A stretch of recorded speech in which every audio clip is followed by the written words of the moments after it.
முதலமைச்சராக இருக்கும் போது கிறிஸ்துமஸ் கோரிக்கை வைத்தார்கள் கிறிஸ்துவ பெருமக்கள்.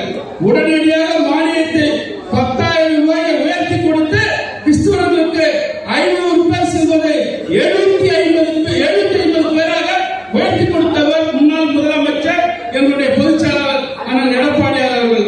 இதெல்லாம் எதற்கு சொல்கிறேன் என்று சொன்னால், இன்றைக்கு தமிழகத்தை ஆண்டு கொண்டிருக்கின்ற முதலமைச்சருக்கு தூக்கம் வரவில்லை. எதற்கு தூக்கம் வரவில்லை என்று சொன்னால், இன்றைக்கு கிறிஸ்துவ பெருமக்கள் எல்லாம், இஸ்லாமிய பெருமக்கள் எல்லாம், சிறுபான்மை மக்கள் எல்லாம் இன்றைக்கு எல்லோரும் இன்றைக்கு எடப்பாடியார் தலைமையை ஏற்று அவருக்கு ஆதரவு தெரிவித்துக் கொண்டிருக்கின்றார்கள். இந்த ஆதரவை தெரிவிப்பதற்காக தான் இன்றைக்கு இந்த கிறிஸ்துவ மக்களும் இஸ்லாமிய மக்களும் திடீரென்று அதிமுக சென்று விட்டார்கள். இனி நாம் எப்படி இந்த கிறிஸ்துவ மக்களையும் இஸ்லாமிய மக்களையும் எப்படி சந்திப்போம் என்று இன்றைக்கு சில இடத்துல சொல்கின்றார்.